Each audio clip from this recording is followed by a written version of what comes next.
A very warm greetings to everyone present here and welcome back to Cricket Analysis by CNE. This is the preview of the fifth test match between England and India.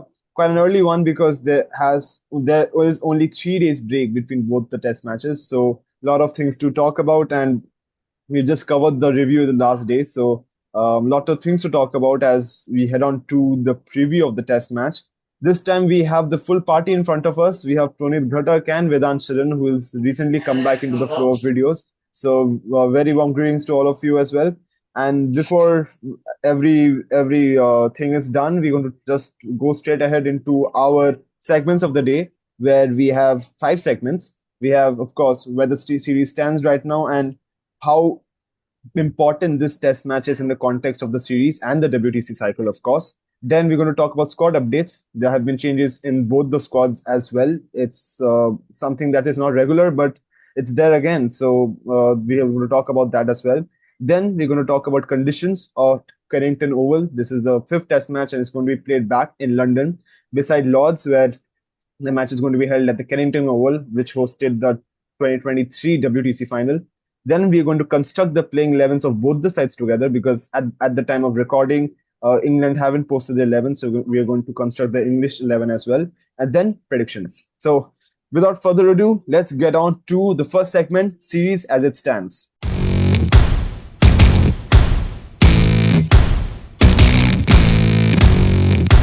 So, Vedant, my first question to you. How important is this test match in the context of the series and how much stakes are there for both the teams?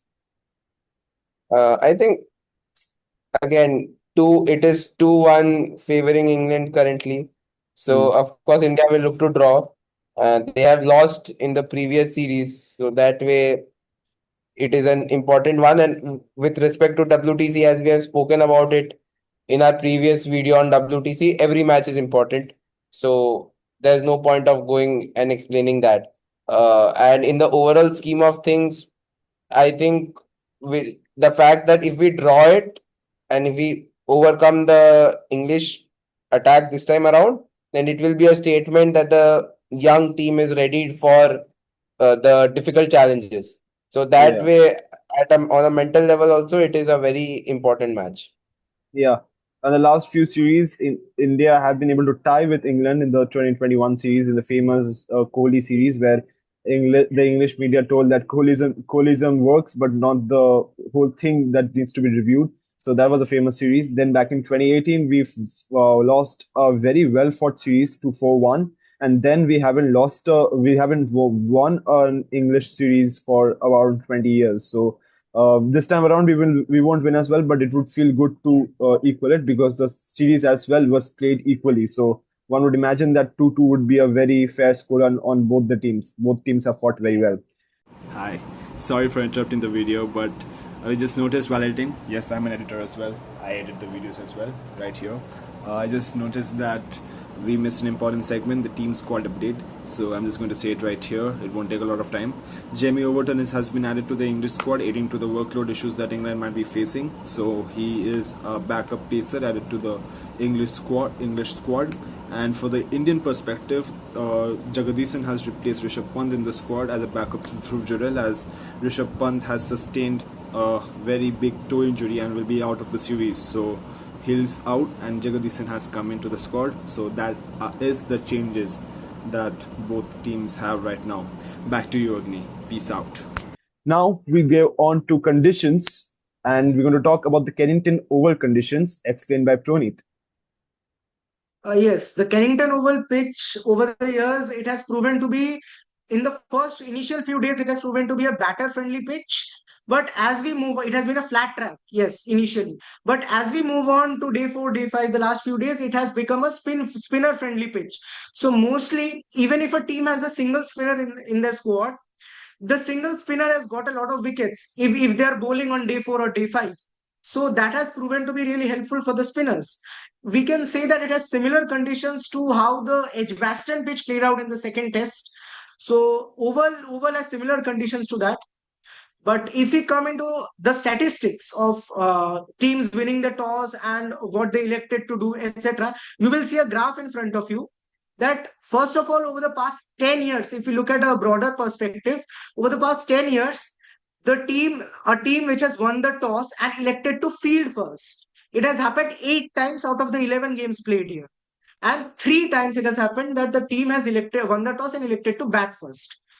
And the record suggests that batting first teams have won it 8 times. And the chasing teams have won it 3 times in the 11 games played in the 10 years. So this is a very shocking stat, we can say, because the teams that are winning the toss are continuously electing to field first, even though they are not able to win while chasing in the fourth innings. So clearly, chasing in the fourth innings has been a tough part to play in this oval pitch. But if we come to the recent trend, it has been the same, because in the past, from 2019 to 2024, there have been 6 tests played at the Oval, 5 tests being played against England, and one being a neutral, which is the WTC final. So in the 6 tests played here, the the team that has won the toss and won the match, it has happened 2 times, and the team that has won the toss and lost the match, it has happened 4 times. But all the 6 matches, the toss winning team has elected to field first and elected to chase, but only twice the team has been successful chasing a target. So this is, I don't know why, this is a very weird ideology the teams are following, that by looking at the pitch they are deciding that yes, it is a good pitch to chase, but at the end of the day, on day 4, day 5, the batting teams are collapsing. So a very weird contrast here by the toss winning and the results of the match. So that is it. Yeah, interesting analysis, Proneet. Maybe you can see that London has been known to have inconsistent weather. So maybe if that day was overcast, the teams may have been tempted to choose to suppose field first, and that has led to the downfall. As you know, that they have not been successful at chasing targets, and the pitch has usually crumbled to suppose like a complete mix between a Lord's pitch and a Manchester pitch, where at starting it is a bit flat, but then it crumbles to a very tough pitch to bat at for any team that has played, even for England. So interesting analysis. So I feel like from your analysis, Proneet, what we can get is that it's important to choose to bat first for any team that is winning the toss. And I feel like England will win the toss again, because for 16 times in a row, India have chosen to have not won the toss. So I feel like any people who are betting out there will go out and choosing for England to win the toss. They are winning big bucks out there. But other than that, interesting analysis. But we would recommend that the team that wins the toss has to choose to bat first to score big runs, and then go on to have an advantage in the match and win the match. So, as we are done with the conditions, we'll now go on to construct an 11 for both teams, both India and England.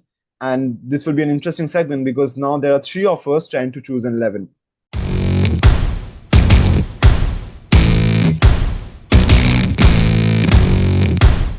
Well, we're going to start with India first, because India is the most change-worthy side, because they're also going through injuries and through some changes that we see under the GG era, as Proneet likes to mention. So in front of you, we can see that there are people who have stood their ground, and we know that there won't be any changes. Like for the openers, Jaiswal, Rahul, then Gill, then Siraj, and Jadeja and Sundar. They are must players in the squad, in the 11, and they won't be changing anytime soon because of the performances they have given and the positions they hold in the 11. But we have some empty spaces that we need to fill out. So I need the guys here to talk together, and then we put on what we should put on as a strong 11. So starting from number 3 now, Tonita and Vedant, Sai Sudarshan should play then. No Karun Nair back. No Karun Nair back. No more changes. Very important on that first. So Sai Sudarshan there. Then, of course, number 4 is Gill. 5th, to replace Pant, maybe Jural. Jural is the most option if Vedant wants to play Jagadisan instead. Strong no from Vedant. Vedant is speechless at the moment, but strong no. We want Jural to play. Jural has been keeping for two test matches now, so you want that he bats now. So that's important. So from Jural is there, then Jadeja, and then Washington. Now 6 down. I think this is the most controversial point that we have, whether Shardul Thakur should play or whether should Kuldeep Yadav play. That's an important point of debate, because Proneet has mentioned that at first it's a batting friendly pitch, so there will not be a lot for the paces. And Proneet has mentioned in the last video as well that you need to manage the workload of the paces by bowling spinners if there is not a lot in the wicket. So will Kuldeep Yadav get a go ahead at Oval, or will India stick with someone like a Shardul Thakur and gamble on the fact that Anshul Kamboj or someone other will be able to bat better in the tail? So I'll start with Vedant. Who do you want to play? Shardul Thakur. Shardul Thakur. Reasons? Any strong reason why? Look, three spinners on an English track won't work. As simple as that. Hmm. And I don't think so. Akashdeep is fit, so I don't think Anshul Kamboj will get a go. So unless and until they decide to rest Bumrah, that is a different thing. Yeah. So if we remove that part, then Shardul Thakur for me. Okay. Proneet, your point. Who will you play? Shardul Thakur, yes, I agree with Vedant. Shardul Thakur should play. Kuldeep Yadav's question comes in if they decide to replace Bumrah, rest Bumrah. So in that place, I think Kuldeep Yadav's questions comes in. But you're sure No, that that's Shardul Thakur. okay, Despite so you guys are unanimous in the point that Shardul Thakur has to play this match. So there should be any changes, whether Kuldeep Yadav plays or not. So that's important. So Shardul Thakur is at our 6th down right now. Then we have to talk about the pace battery because Akashdeep is most likely back in the Test 11. It's a small injury, so Akashdeep is straight back in. Then Siraj, you'll imagine that Siraj will want to play, so Siraj. But now I want a replacement for you guys because Bumrah has played the 3 matches as promised by the Indian team, and we don't know that if Bumrah will play this Test match. So if Bumrah doesn't play, who do you want to play? Proneet, you start from first this time. If Bumrah doesn't play, we have the pace battery has Akashdeep, Siraj, and Shardul Thakur. Yeah. Then if Bumrah doesn't play, Kuldeep Yadav can be taken into consideration. I will go for Kuldeep. no, Okay, so I don't. I'll back Anshul Kamboj then. you'll back Anshul Kamboj then to play a second Test match then. Well, then we have a problematic point because both my panelists have taken different opinions. I'll put my opinion in. I can say why Kuldeep Yadav can be in the 11 because, of course, of the spin and the workload issue and why he is a potent wicket taker. Maybe India wants to take wickets, and that is very important because I feel like they have good batting. As we have seen in the last 4 Test matches, they have batted very well. But the bowling, the fact of taking 20 wickets hasn't been a very good outing for India. So maybe Kuldeep Yadav. But Vedant has a point there as well, where he wants to play Anshul Kamboj, back Anshul Kamboj, maybe one more Test match to see how he goes. Because first Test match you cannot really judge anyone, especially if Kuldeep plays. It's two paces and Shardul Thakur. Shardul Thakur is really not a front end pacer. So that is one point. Another combination that can come forward is maybe GG wants to suppose not play Shardul Thakur and play someone like a Kuldeep Yadav, which is risky because at one point you are completely weakening the tail order with Kuldeep Yadav coming at 6 and then Anshul Kamboj or maybe Akashdeep at 7. But you can also talk about maybe if the Indian squad, the Indian batting 11, you can put a trust on them, saying that wait, we have scored a lot of runs. You have 4 of your batters have scored 400 plus runs. Then I feel like there is no problem for the tail enders to be a bit shallow, as we have seen in past English tours as well. So we're going to come to a neutral point here because we're going to talk about what should be the playing 11. So in front of you, this is the playing 11 that we have come with. Yashasvi Jaiswal, KL Rahul opening. First down, Sai Sudarshan, Gill, then Jurel, then Jadeja, Washington Sundar. Then we have Shardul Thakur playing for sure by CNE. There is no other. He shouldn't be removed at all. Then Akashdeep, Mohammad Siraj, and if Bumrah doesn't play, take a pick between Anshul Kamboj or Kuldeep Yadav, depending on how the condition plays. If there is a strong sunlight on that day, then play Kuldeep Yadav. Pardon me. And if there is overcast and if you see there's some moisture on the pitch, play Anshul Kamboj. So that is our 11 in front of us. That is CNE's 11 in front of us. And now we have come up with India's playing 11. We're going to talk about the English playing 11. We have seen that England have bowled together. They have bowled 270 overs, and the expert panels back in the stadium have said that England would want some changes, especially looking at how Stokes in his workload hasn't done well. He's going through some problems, so it won't be possible that Stokes will be the frontline pacer again. Archer has played only one county match and now has played two test matches with a lot of overs in his belt. So if Archer gets out, and then you want to talk about maybe Braden Cast also gets some rest because he hasn't done well as well. So give your opinions on this. Do you want any changes despite the workload, Vedant? No, not me. I like to back the 11 which has been playing. So, which is why I'll say stick with the same 11. If the players are fit, then the same 11. But suppose, for example, you don't want to change Braden Cast or someone, suppose if they are fatigued at all, any changes, nothing like that. No. Proneet, what's your opinion on this? You want any changes in front of you? I think since Ben Stokes is injured, he has bowled a lot. There has been a lot of workload issues with him, I feel, in this series, and it has affected him. So I feel Bryden Cars has not been at his best with the ball, which is the main reason why he is in the team. He is because of his bowling rather than his batting. So if Jamie Overton has got into the squad for the fifth test, for the 15-member, 16-member squad, so I feel England can look to change Overton for Cars for the last test match. Yep. Okay. So maybe if so, Prohit has suggested if not Brad, if there's workload issues in the team, get in Jimmy Overton. He has fresh legs, fresh minds, and only 3 days in the break. So we only suggest. So in our playing 11, we see we don't want any changes in the batting order. They have done exceedingly well in the last test match. So Ben Duckett, Zach Crawley, Ollie Pope, Joe Root, then Ben Stokes, Harry Brook, then Jamie Smith.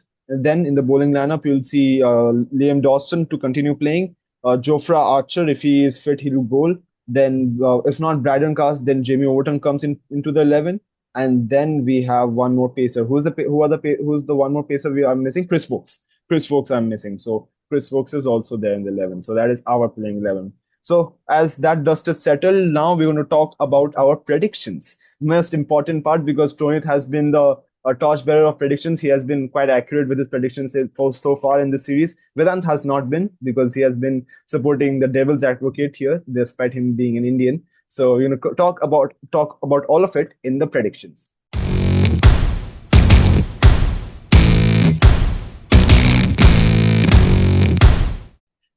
Proneet, shoot your predictions. You have been the master of this. You have a master of the golden tongue. So go forward and talk. What are your predictions? Who will win, and what will be the scoreline after this match? Before I predict who wins, I have a bold prediction. India will win the toss. Oh my Okay, God. and Oh my God. okay, That is and too yes, the scoreline. too risky. Yes, yes, very risky. Yes, that is a very risky prediction, but yes, I will go with that. Toss for India and match for India. 2-2 scoreline. 2-2. So you want the 2-2 to be present.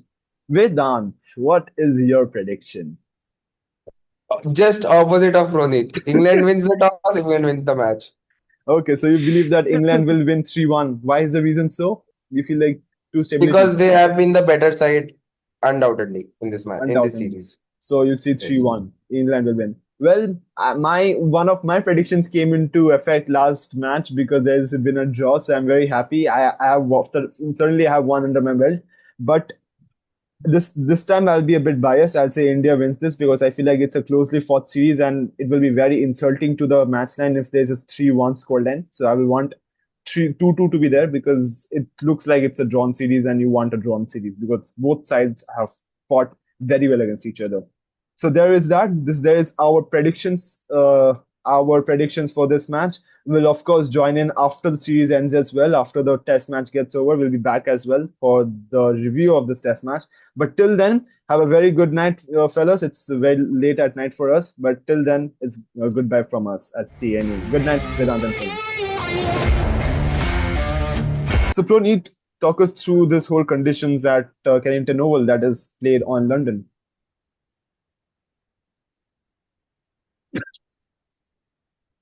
अब